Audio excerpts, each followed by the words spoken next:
Olá, olá, seja muito bem-vindo. Sabe aquele paciente que usa um aparelho auditivo, usa um implante coclear e volta, né, para fono que, enfim, vendeu o aparelho auditivo ou fez a programação, volta inúmeras vezes inconformado ou com dificuldade no processo de adaptação. Enquanto alguns se adaptam, outros sentem mais dificuldade no processo de adaptação. E é com esses pacientes que eu lido no dia a dia e para esses pacientes que eu tenho criado cada vez mais conteúdo e mais estrutura para que nós, enquanto fonoaudiólogos, consigamos entender o que acontece com esse paciente e como que a gente consegue deixar a vida fazendo uso do aparelho auditivo ou do implante coclear muito mais fácil para esses pacientes e, consequentemente, para a gente também. Como que a gente faz na prática clínica? Então, hoje eu trouxe o primeiro caso, tá? Uma paciente de 74 anos que usava o aparelho auditivo há mais ou menos uns 4 anos. Daí ela comprou um aparelho novo, né? Fazia uns 2 meses e ela chegou aqui por indicação da fonoaudióloga, que fez tudo o que podia em relação à tecnologia, né? A fonoaudióloga colocou a tecnologia, fez uma boa programação, fez um mapeamento de fala. Então, esse paciente, existe a garantia, né? Existe a garantia de que esse paciente ele estava ouvindo da melhor maneira possível usando a tecnologia auditiva, certo? Então, depois que foi feita a programação, depois que é feito o mapeamento de fala, a gente precisa verificar como esse paciente está recebendo sons de fala. A queixa que ela trouxe é: eu escuto melhor, eu consigo ter mais som, né? Eu consigo ter mais volume, eu consigo perceber melhor os sons, mas eles continuam embaralhados. Ainda tenho essa dificuldade. E aí, entendendo essa dificuldade, recebendo esse paciente, a gente direciona, claro, para o treinamento auditivo e cognitivo, mas mais do que isso, tá? Um paciente que usa tecnologia auditiva, seja um aparelho auditivo ou um implante coclear, ele precisa entender que existe uma parte que é feita pelo aparelho auditivo e nessa parte realizada pelo aparelho auditivo, a programação e o mapeamento de fala tem que estar jóia, tem que estar ok. O que significa isso? Significa que eu tenho uma porta aberta para a entrada desse som. Esse som ele está entrando com qualidade? Ok. E aí tem uma outra parte que é o papel do paciente, né? O que esse paciente precisa fazer para avançar na escuta? E sempre, né? Isso envolve o cérebro, envolve comportamento, envolve aprendizagem, envolve a parte de habilidades auditivas, de habilidades cognitivas, de uma flexibilidade ali cognitiva, de funções executivas, de coisas óbvias que precisam ser ditas. Começando pelo comportamento desse paciente, né? O comportamento que eu tenho, que nós temos enquanto ouvintes que não usam tecnologia, é um comportamento passivo, né? A gente percebe os sons de forma inconsciente. Eu tô aqui conversando com vocês e passa um carro, cai uma caneta, alguém bate na porta. Tudo isso vai acontecendo naturalmente. Quando eu começo a usar a tecnologia, tudo isso demanda atenção. E muitas vezes parece muito óbvio, né, o que a fonoaudióloga precisa dizer para o paciente, ou a gente entende que o paciente tem que entender aquilo de uma maneira muito óbvia, muito clara, e às vezes não é óbvio. Às vezes a gente precisa acolher esse paciente, né? Olha, eu já fiz tudo o que eu podia, né? Mais do que isso não tenho o que fazer, é assim que você vai ouvir daqui para frente. Não, o que mais a gente pode fazer, né?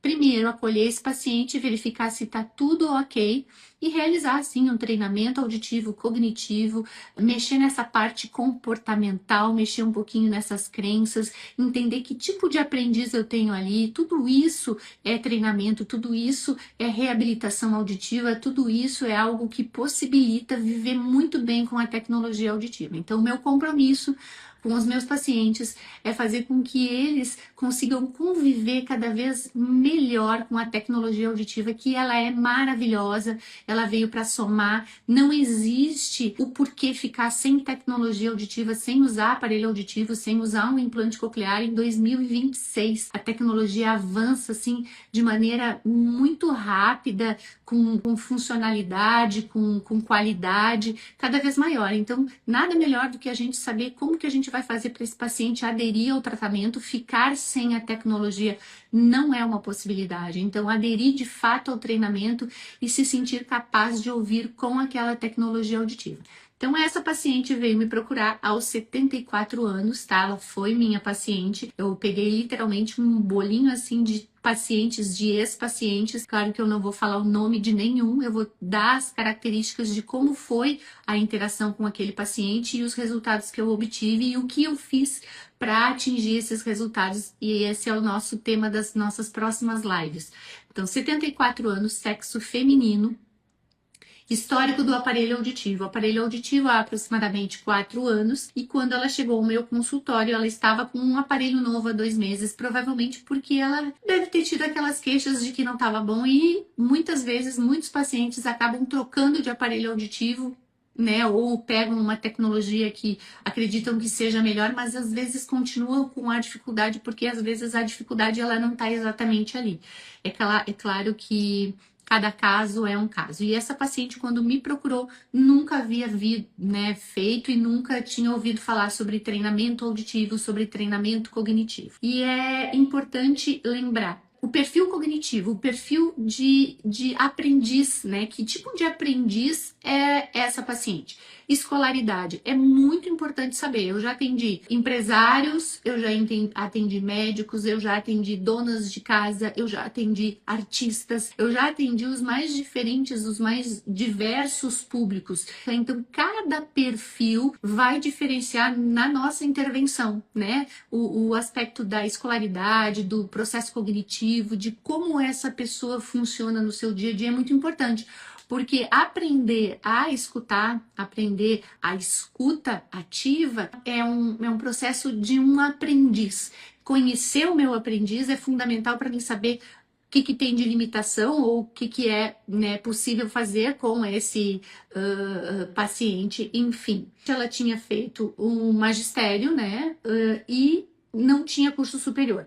Profissionalmente, ela trabalhou sempre como secretária e foi dona de casa, certo? Então, esse dado é muito importante, tá? Outra coisa importante, aspectos sociais. Como é a vida social da pessoa que procurou vocês para essa intervenção? É uma pessoa ativa, uma pessoa que trabalha, né? No caso, essa paciente morava sozinha, os filhos moravam longe, ela morava só com o gato. Então ela já não tinha muitas interações ali no dia a dia, não tinha demanda assim, eu não escuto bem quando eu estou em reunião de família, nos fins de semana os netos vão lá para minha casa, os filhos se reúnem na minha casa, então ela não tinha grandes demandas nesse sentido, mas existem muitos pacientes que tem essa demanda e cada um vai ter uma orientação diferente. Então a vida dela era mais tranquila, mais sozinha, mas ela queria ter uma compreensão maior da fala. Por outro lado, as pessoas que ficam sozinhas, elas acabam tendo uma menor estimulação ali do dia a dia, alguém conversando com você, mesmo quando a torneira da cozinha está aberta, mesmo quando a reverberação do ambiente não é favorável, não deixa de ser um treino. E ali, no caso, ela sozinha acabava não treinando. Ela assistia os vídeos do YouTube, ela tinha essa rotina de ver novela, de estudar, ela gostava de estudar, de fazer curso de yoga, de fazer coisas para ela, mas ela não tinha uma rotina ativa. Então, ela queria... Queixa mais importante dela, dificuldade nas vozes grávidas, dificuldade quando as pessoas falavam muito rápido, e aí o relato de que escuto, mas não entendo. Considerava-se atenta, com boa memória, né, na entrevista, e uma paciente com zumbido. Então, sempre que ela estava com o aparelho auditivo, ela não percebia o zumbido, e isso é um grande benefício do aparelho auditivo. Muitos pacientes sem o aparelho auditivo relatam um zumbido, colocam o aparelho auditivo, some totalmente o zumbido, fica, né, o zumbido não aparece. Mas assim, pro tratamento do zumbido, o aparelho auditivo auxilia bastante, no caso dela, auxiliou, sabe? Perda auditiva dela iniciou em 2018, classificada como perda auditiva neurosensorial leve, que foi evoluindo para uma perda auditiva de grau moderado neurosensorial. A adaptação do aparelho auditivo dela foi em 2023, então de 2018 a 2023 ela teve uma perda progressiva de audição e ela não colocou o aparelho auditivo exatamente quando a perda começou lá na perda leve, tá? A gente sabe o impacto que tem a privação sensorial, né? Quando o paciente, quanto mais tempo esse paciente demora para ir em busca da tecnologia, o cérebro ele tem uma tendência de se adaptar a levantar o volume da TV, o cérebro tem uma tendência de se adaptar e a pessoa vai perdendo a audição aos poucos e vai deixando para lá. Então, a minha indicação sempre é, assim que a perda auditiva iniciar, mesmo que não inicie em todas as frequências, se for uma perda com indicação de aparelho auditivo, inicie o uso da tecnologia auditiva assim que a perda auditiva tiver início, certo? Para o seu cérebro é muito melhor, para o processo de adaptação é muito melhor. Então, a indicação é sempre essa. Então, ela ficou 5 anos sem ouvir bem, né? Ouvindo e perdendo a audição, e aí ela foi em busca da tecnologia auditiva após 5 anos do início da perda. Nesse caso, a minha orientação é fazer uma audiometria tonal, vocal, com imitanciometria de 6 em 6 meses. Porque se a perda foi de leve para moderada, né, o que pode acontecer, ela pode continuar perdendo essa audição. E aí, por exemplo, ela vai colocar um aparelho auditivo que está com uma programação e aí a perda, sei lá, de moderada foi para severa e ela, meu aparelho tá ruim, não. Faz os ajustes da programação. E para saber se precisa fazer ajuste de programação, nada melhor do que fazer uma audiometria para ver se a audição permanece do mesmo jeito, né? Ao mesmo tempo, fazer as revisões periódicas para essa programação, né? Caso seja necessário, tá? Importância do aparelho auditivo. Uso contínuo. Ela acordava às 10 da manhã e usava até a hora de dormir, né? Ela dizia, eu uso das 10 da manhã até a hora de dormir. Se essa paciente, por um acaso, dissesse que acordava às 6 da manhã e ficava até às 10 sem usar, eu iria dizer, olha, é para usar da hora que acorda até a hora que vai dormir. E eu vou dizer para vocês, na minha prática clínica, muitos pacientes chegam aqui depois de terem colocado aparelho auditivo, depois de terem sido muito bem orientados por fonoaudiólogos que eu considero muito competentes, que trabalham comigo, e muitas vezes eles chegam aqui e eles simplesmente ainda não entenderam que precisam usar a tecnologia da hora que acorda até a hora de dormir. Semana passada mesmo eu atendi um senhor de 86 anos, e ele falou, então tu tá me dizendo que eu preciso dormir de aparelho, né? Como assim? Eu falei, não, eu tô te dizendo que o senhor precisa colocar da hora que você acorda até a hora de dormir, mas um dia inteiro. Eu falei, sim, o dia inteiro. Todos os dias, o dia inteiro, se o cérebro vai aprender a ouvir com essa tecnologia, ele vai aprender a ouvir com essa tecnologia e o sinal precisa ser constante, precisa ser igual o tempo todo. Se o senhor coloca de manhã, tira de tarde, coloca só quando vai conversar, depois bota no bolso, depois joga na gaveta, o sinal não fica constante, então de uma hora você está ouvindo de um jeito, outra hora você está ouvindo do outro, daí vai tirar, daí vai colocar, e aí o sinal nunca, a qualidade da escuta nunca vai ser igual. Então, se você tem um aparelho auditivo, tem indicação de um aparelho auditivo, coloque da hora que acorda até a hora que vai dormir, né? Ó, literalmente, vista a camiseta. Se é para usar o aparelho auditivo, é da hora que acorda até a hora que vai dormir, certo? E aí, a gente veio, ela conversou, entendeu o treinamento auditivo, o treinamento cognitivo, nunca tinha feito, né? E o treinamento auditivo e cognitivo, ele auxilia muito no processo de escuta, das habilidades auditivas, na questão de memória, na questão de atenção, na questão de velocidade de processamento. Então, ele é muito completo. E assim, ó, não basta apenas fazer os exercícios, né? Claro, o cérebro aprende por repetição, o paciente vai repetir várias vezes o mesmo exercício, dependendo da idade, ele já não tem mais tanta paciência de ficar fazendo os exercícios. Por isso, o papel do fonoaudiólogo de mostrar a importância de cada atividade, a importância do fonoaudiólogo ter aquele entendimento sobre cada atividade que está realizando, cada exercício do treinamento auditivo e do treinamento cognitivo que eu realizo com os meus pacientes, eu tenho muito cuidado de dizer, olha, a gente está fazendo essa atividade, né? Então, por exemplo, eu coloquei uma atividade para ele identificar se o som é longo ou se ele é curto. Você sabe por que você está fazendo essa atividade? Você sabe o que está acontecendo no teu cérebro enquanto a gente faz essa atividade? Essas informações, elas são muito importantes, porque se o paciente ele não tem essa informação, ele vai achar que é uma bobagem, que, eu não tenho paciência, eu tenho que ficar treinando, então para você mostrar que realmente é importante, você vai dizer por que e para que ele está treinando, como ele deve treinar e como que isso se aplica no dia a dia dele. Para que serve isso? Porque você vai entender melhor quando as pessoas falarem. Lembra que você falou que essa fala tá toda embaralhada, né? Então isso é uma das habilidades que a gente precisa melhorar quando esse som tá todo distorcido, todo misturado e todo embaralhado. Depois eu vou mostrar para você a triagem que eu realizei com essa paciente, uma triagem das habilidades auditivas. Então eu tenho um mapa completo de como é a escuta dela, como são as habilidades auditivas. Então entenda, eu vou fazer o treinamento auditivo e cognitivo nesse paciente, mas eu vou conhecer ela, eu vou conhecer as crenças que ela tem, eu vou conhecer os hábitos que ela tem, eu vou entender qual é o perfil de aprendizagem, se existe alguma rigidez, né? Às vezes os pacientes, eles são rígidos com o aparelho auditivo, né? Eles, por exemplo, é aquele paciente que ele é turrão às vezes, mas ele é aquele paciente assim, que se ele tiver que dormir fora de casa, se ele tiver que fazer um passeio, por exemplo, ele vai reclamar, ele vai ser turrão para fazer isso, ele tem aquela tendência a se queixar, até porque muitos pacientes, por exemplo, essa paciente era uma queridona, né? Mas às vezes os pacientes que, quando são mais velhos, eles têm essa inflexibilidade, então não é uma inflexibilidade só pro aparelho auditivo. Quando a gente conhece bem o nosso paciente, a gente vê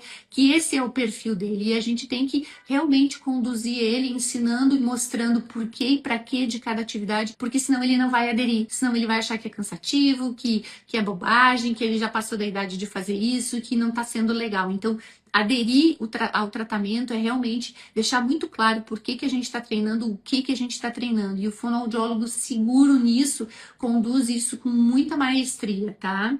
Depois do nosso treinamento auditivo e cognitivo, o que ela referiu, tá? Então, olha só, o treinamento auditivo e cognitivo, a reabilitação dos pacientes que usam tecnologia auditiva. Não se trata de perfeição.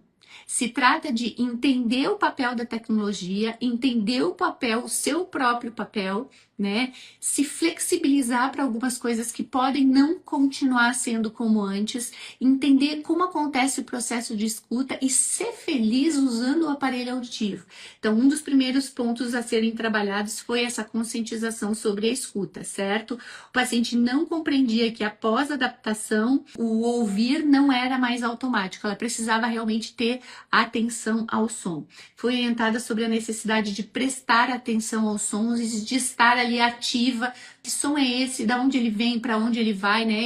Eu sempre brinco com os meus pacientes. A partir de hoje você vai conversar com o seu cérebro. Ele vai ser o seu melhor amigo. E todas as perguntas que você vai fazer para ele, perguntas auditivas. Nossa, da onde vem esse som? Para onde vem esse som? Nossa, mas que som é esse? Mas agora ele tá ficando forte, então ele tá mais perto, então agora ele tá se afastando, né? Então, dependendo do paciente, a gente sempre vai orientar para ter essa conversa, literalmente uma conversa com o seu próprio cérebro. O paciente usava o aparelho auditivo, então 10 horas, foi reforçada essa orientação, e o monitoramento da perda de audição. Então, a investigação das habilidades auditivas. Eu realizei com essa paciente uma triagem auditiva do Audibility, que faz parte do Afinando o Cérebro. Inclusive, para fazer treinamento auditivo e cognitivo, eu utilizo muito a plataforma do Afinando o Cérebro, por vários motivos, tá? Eu tenho um treinamento de fonoaudiólogos para usar o Afinando o Cérebro. Lá dentro do Afinando o Cérebro eu tenho treinamento auditivo, treinamento cognitivo, eu tenho funções executivas, eu tenho todas as habilidades de aprendizagem que eu preciso, né? Eu tenho ali como trabalhar metacognição, né? Do paciente se vendo enquanto aprendiz, eu consigo fazer muitas coisas utilizando o Afinando o Cérebro. Então, se eu tiver que indicar uma plataforma, essa para mim é a mais completa. E muitas vezes a plataforma ela tem uma carinha, claro, tem jogos, tem ilustrações, tem coisas que parecem mais infantis, mas assim, se a gente realmente explica para o paciente, olha, você não sabe, eu sempre falo para eles, não fica feliz com essa carinha fofa do Afinando o Cérebro, porque você vai tomar uma surra, literalmente assim, ele vai exigir muito de você. Então, o Afinando, para mim, é uma plataforma muito completa. Inclusive, ali tem a triagem do Audibility que eu utilizo, que eu vou mostrar os resultados aqui para você, que me mostra em forma de gráfico como estão essas habilidades auditivas. Eu consigo fazer um monitoramento, né? Eu aplico o Audibility no início, eu aplico o Audibility no final e eu consigo mostrar para o paciente em forma de gráfico de uma maneira muito mais didática, muito mais fácil fácil, né, para que ele entenda se a habilidade evoluiu ou não e se o treinamento está realmente de fato funcionando. Então é algo que eu posso mostrar para o paciente de uma maneira muito melhor. Então vou mostrar aqui para você a tela do meu computador as habilidades auditivas. Então aqui, ó, a paciente realizou a triagem, foi feita no meu consultório. Depois eu vou mostrar para vocês qual é o fone que eu uso para o treinamento, certo?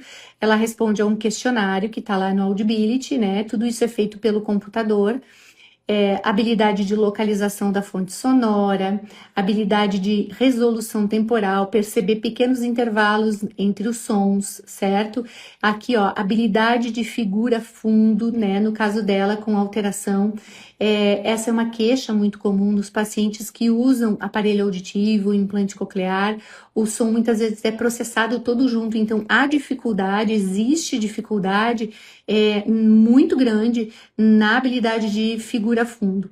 Então, a gente, além de treinar com a plataforma de treinamento, né, a gente também tem que entender e explicar para o paciente que existem diferentes tipos de ruído, né? Pode ser uma música e diferentes. Pode ser uma música sem a letra, pode ser uma música em português, pode ser fala com fala, pode ser que a fala esteja mais alto do que a mensagem principal, pode ser que a música esteja mais forte que a mensagem principal. Então, tudo isso vai impactar aqui na habilidade de figura fundo. O mais importante, fazer o treinamento de figura fundo, dar todas as orientações necessárias, porque muitos pacientes vão precisar de estratégias para se posicionar num restaurante, enfim, vou passar para vocês um pouquinho mais de figura fundo daqui a pouco.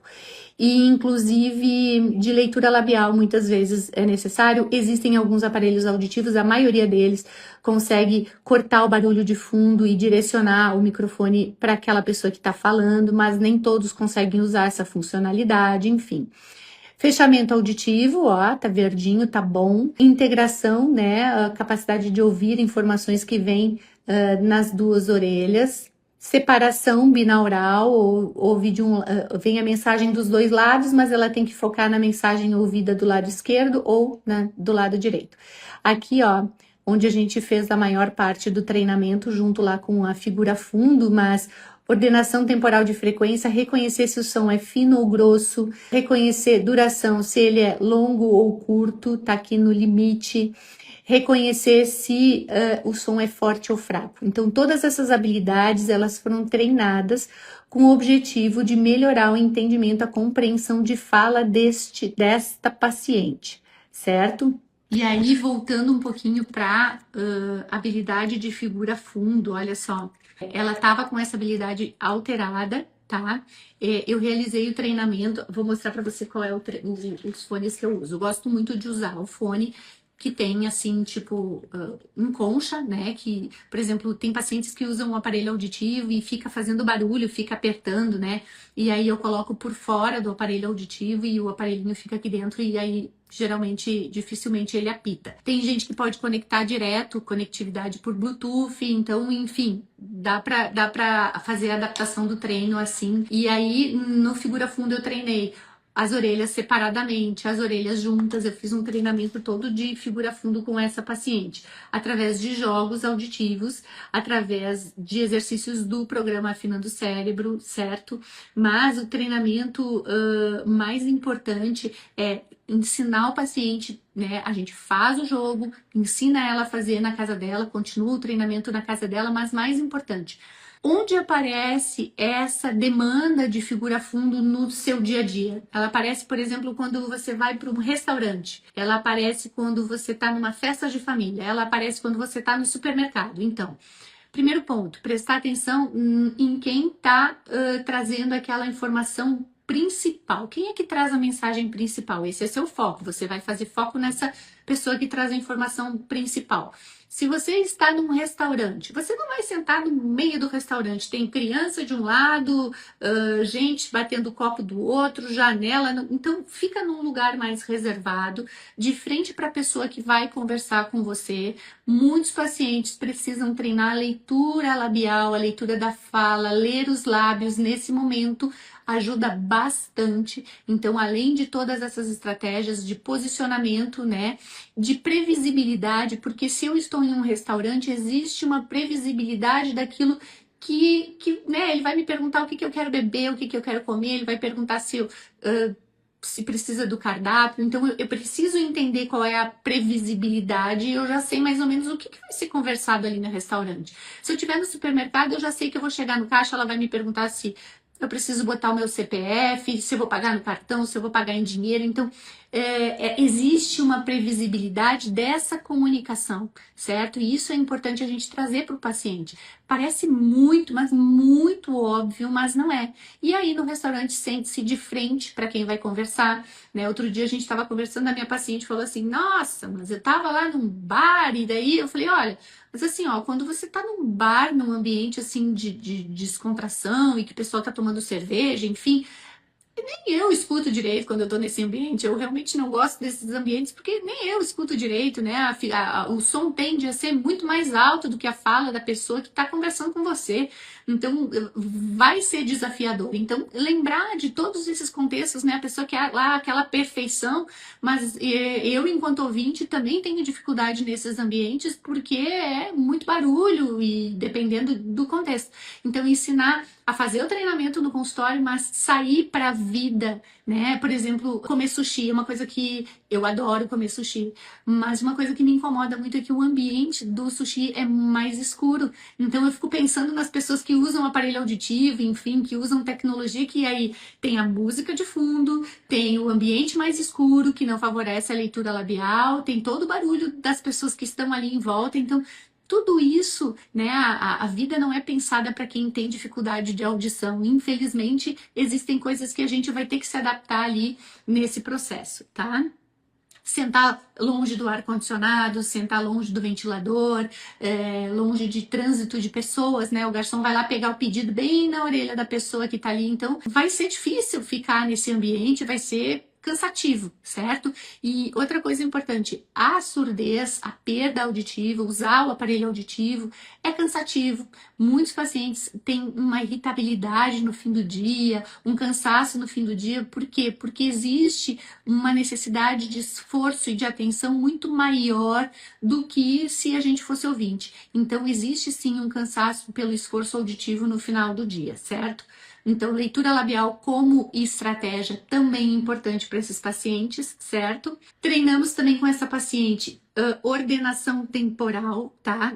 Frequência, reconhecer som fino e som grosso, duração, som longo e som curto, intensidade, forte e fraco, porque o cérebro precisa dessa repetição. São processos inconscientes que, quando vêm para o uso do dia a dia, faz com que o paciente entenda a fala com uma clareza muito maior, certo? Além de trabalhar a memória, a atenção, se eu estiver nomeando esses padrões de frequência, então eu estou usando o outro hemisfério do cérebro também. Então, tudo isso durante o treinamento auditivo e cognitivo com adultos que usam tecnologia, eu explico para os pacientes, certo? Escuta dicótica é desafiadora para os pacientes, que é escutar com uma mensagem, né, que vem de todos os lados ao mesmo tempo, tá? A gente realizou também, tá, uma habilidade bem desafiadora para quem está com a tecnologia, em que diferentes estímulos são apresentados simultaneamente entre as orelhas, certo? E o objetivo é melhorar a integração entre as orelhas, a atenção auditiva e o processamento simultâneo de informações, tá? Lembrando, estratégias que podem ser usadas e devem ser usadas no dia a dia, tá? Além do treinamento formal, além das orientações todas passadas, além do treinamento auditivo e cognitivo, para muitos pacientes a gente orienta. No caso dessa paciente, eu orientei. Pedir para as pessoas falarem de frente, reduzir estímulos competitivos sempre que possível. Evitar múltiplas conversas, né? Tá conversando aqui, tem gente conversando do lado, tem gente conversando atrás, tem gente perguntando coisas ali, tem a televisão ligada, então tudo isso vai comprometer ali a qualidade da escuta e da comunicação e vai causar mais irritabilidade, certo? Observar pistas contextuais, que foi aquilo que eu falei que a gente observa no supermercado, existe uma previsibilidade daquilo que é dito no supermercado, existe uma previsibilidade daquilo que é dito no restaurante, certo? Fazer pausas auditivas quando necessário, dá um tempo, né? Fica em silêncio, utilizar o apoio visual sempre que necessário, em locais específicos, e não se apoiar exclusivamente no visual também é importante, porque tem uma tendência de pacientes que ficam o tempo todo na leitura labial, mas aí também não estão treinando a via auditiva. Então, treinar a escuta é muito importante, tá? E manter a mensagem, a atenção direcionada para a mensagem principal. Quais foram os resultados funcionais com essa paciente? O paciente passou a conviver melhor com o aparelho auditivo, desenvolveu maior atenção, maior consciência auditiva, adquiriu estratégias funcionais de comunicação, melhorou a segurança comunicativa e apresentou maior adaptação com a tecnologia auditiva. Então, não é sobre perfeição,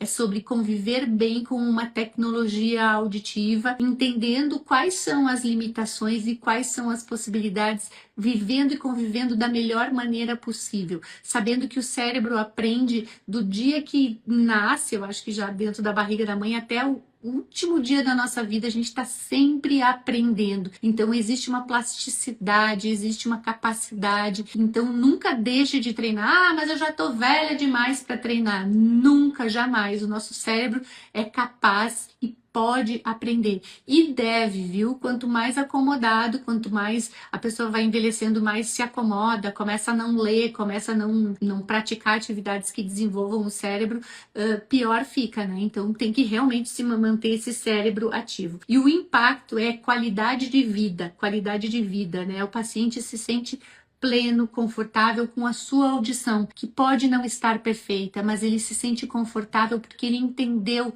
para que serve essa tecnologia auditiva e ele extraiu o melhor da tecnologia auditiva e dele, né? Ele entendeu como ele pode fazer esse funcionamento ser uma parceria incrível, certo? E aí, nesse planejamento terapêutico, sempre em todos os planejamentos terapêuticos, considere o perfil desse paciente, como é a vida dele, como é a rotina dele, o que ele faz, o que ele pensa, o que ele espera dessa tecnologia. A gente vai fazer o treinamento de acordo com tudo isso é importante, tá? Quais são as necessidades reais de comunicação e o impacto que isso traz quando não acontece, certo? E fora isso, ó, considerações aqui que eu trago importantes. Muitos pacientes usuários de tecnologia auditiva não vão aderir ao tratamento por não compreender como funciona essa escuta no cérebro. E isso é muito importante. Entender como acontece essa escuta no cérebro do paciente é tudo. Tem um convite especial. Se você é fonoaudiólogo, certo? E recebe constantemente no seu consultório pacientes que, mesmo com tudo maravilhoso, com a tecnologia como deveria estar, eles continuam com as queixas auditivas, o seu lugar é fazer uma mentoria comigo. Criei um manual da escuta para fonoaudiólogos, que são sessões, são aulas, né, de uma vez por mês, ao vivo comigo, para a gente entrar nos principais pontos de treinamento auditivo, de adaptação. Como que a gente faz essa adaptação da tecnologia acontecer da melhor maneira possível, né? Além dessas mentorias que são mensais, o fonoaudiólogo vai ter acesso a um curso especial que eu fiz pensando no paciente. E aí, dentro desse curso especial para o paciente, o fonoaudiólogo vai entender como eu penso enquanto eu estou treinando com o paciente, como eu treino esse paciente, o que acontece dentro do meu cérebro enquanto eu estou trabalhando com o meu paciente. Ele literalmente é como eu faço. Um dos meus pacientes no ano passado, usuário de implante coclear nas duas orelhas, acho que ele tinha entre 50 e 60 anos, aquele paciente tinha. Ele veio em algumas sessões comigo de forma presencial e depois disso ele não conseguiu mais acompanhar. Ele tinha o trabalho dele, enfim, ele não conseguiu mais vir e ele comprou o manual da escuta para paciente e começou a fazer o treinamento. De vez em quando, como eu não tinha ainda feito para muita gente, não tinha entregue ainda esse curso para muitas pessoas, eu gosto sempre de saber, né? Eu acho que a melhor pessoa para dizer se tá bom ou se não tá é aquele que vai treinar, né? Eu sei o que eu fiz, mas eu fiz com pensamento de fonoaudiólogo. Eu queria saber como é que é o pensamento do paciente que faz o treinamento. E de fato esse paciente ele disse: olha, Karen, eu me sinto como se eu estivesse ali no consultório junto contigo. Tá muito bacana, eu tô conseguindo treinar, eu tô conseguindo seguir todas as orientações que estão descritas ali. Isso me deixou muito feliz. Então eu convido vocês para se juntar ao time de fonoaudiólogos que vai participar da mentoria junto comigo, certo? Essa live vai ficar salva, não sei por quanto tempo, mas aproveite. Qualquer dúvida pode escrever aqui nos comentários e a gente se vê na próxima. Um abraço grande, um ótimo fim de semana para vocês.